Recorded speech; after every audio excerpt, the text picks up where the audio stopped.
Hello and welcome. I haven't done a video for YouTube in a very long time, so we'll see how it goes. I got some talking points. Robocraft 2 got a playable demo out, so I just had to, and I made a robot that I think will be somewhat competitive once multiplayer hits. Right now you just have a single player demo where you can play around in this test mode and build the robots. So anyway, I'm gonna go through the different functionality that this robot has. I'm gonna show, hopefully it will work, the first one now. So here we go.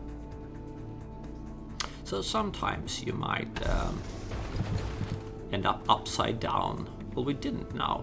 However, we did crash test the robot, so let's do one more try here. So fail at the beginning, right? I could always restart recording, but we don't have an elevator. Yeah, that's true. Let's see if we can flip it somewhere else. Probably like if we drive really slowly over this one, maybe. Will that work? Yeah, there we go. All right, so sometimes you end up upside down. And in those times, like in Robocraft 1, you can just press a key and it will rectify the robot. Right now you can't, because you have to actually solve it yourself.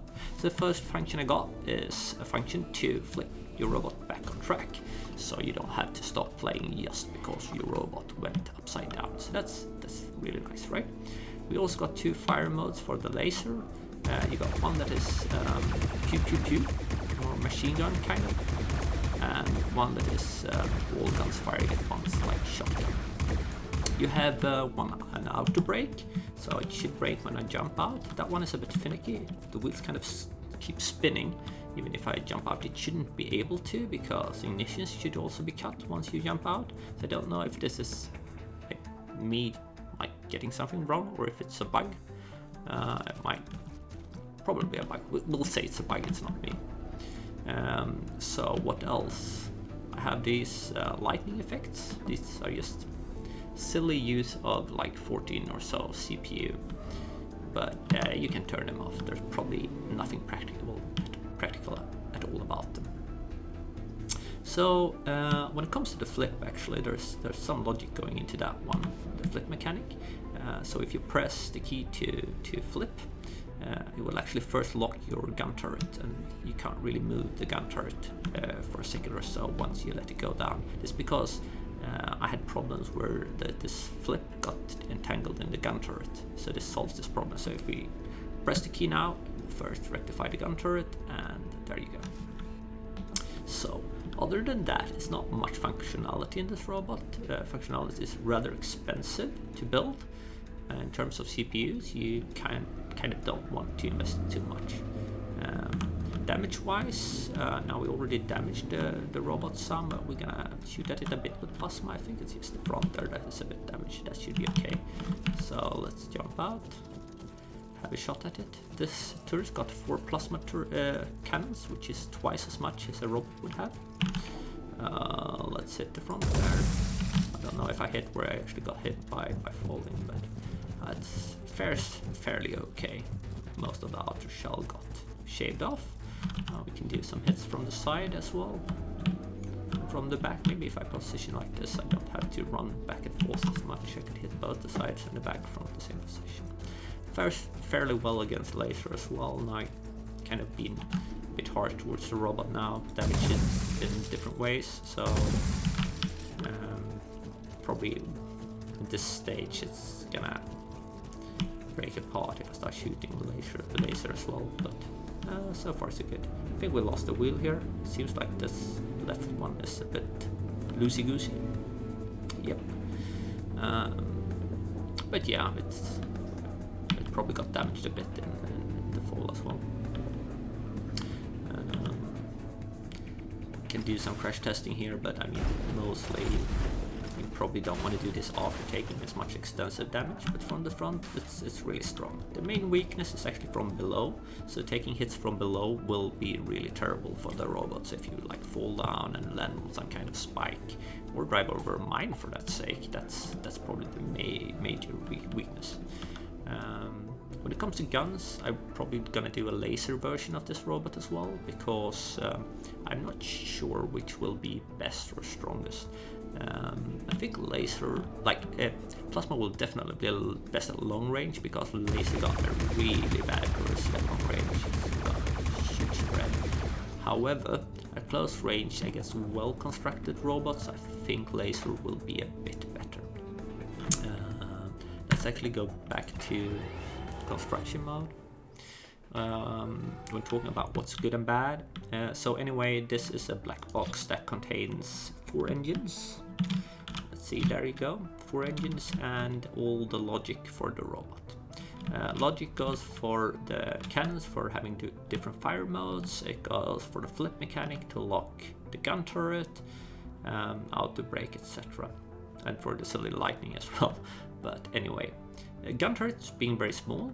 I actually experimented with different type of gun turrets and found they were really hard to protect them well. So I went for making it hard to hit instead.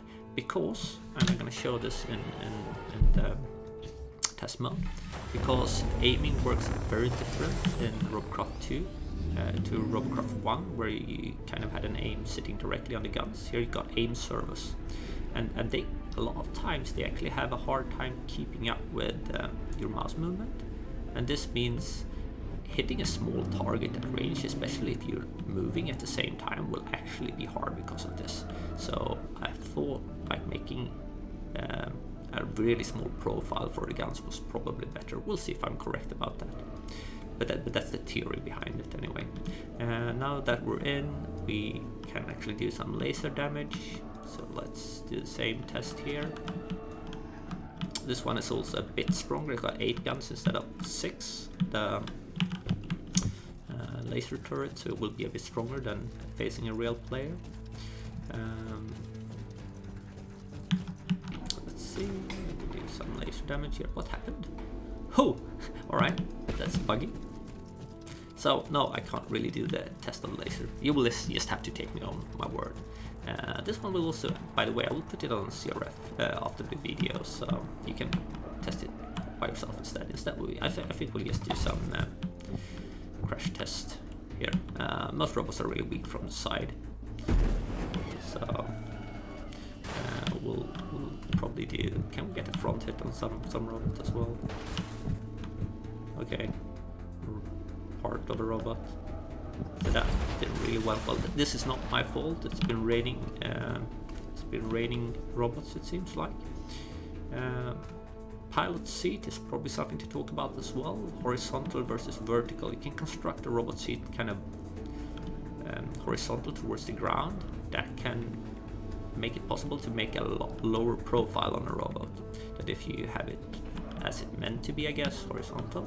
However, with the current camera, you get a problem where when you aim like slightly upwards, that's okay if you zoom in here. But that could be really finicky if you have it's not really good. I found you end up with a too low point for the camera if you put the seat horizontal. Also, there's a choice between 6 and 4. I mean, you could go for 8 wheels, but I think that will make it too big of a robot. I went with 4 to have this strong connection lines towards the outer plating on the sides.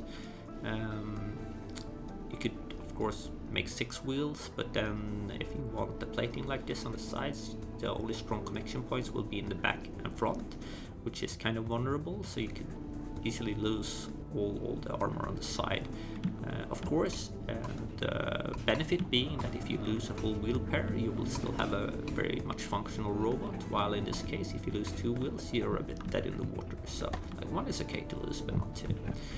So let's see if I can flip again. Here we go. So here's the weak parts. You see I don't really have that much armor, like it's just 2 really thin layers up to the pilot seat from below. Also, the way I layered the armor, it's weak to hits from the ground from below because it will damage a lot of plating at the same time. So let's see if I can flip back up now. Here we go. And I landed on top of that one. So I think that's the end of the ride. Okay, yeah, I got this. All right. Anyway, I think that's pretty much it. I'm gonna check my talking points real fast to see here. 4 versus 6 wheel, vertical, horizontal. We also come through the black box. Yeah, hope you liked it. It will be on CRF. I might do some more in-depth videos about how to set up different type of functionality in the future. It depends a bit on how much time I got on my hand. So, cheers. Bye.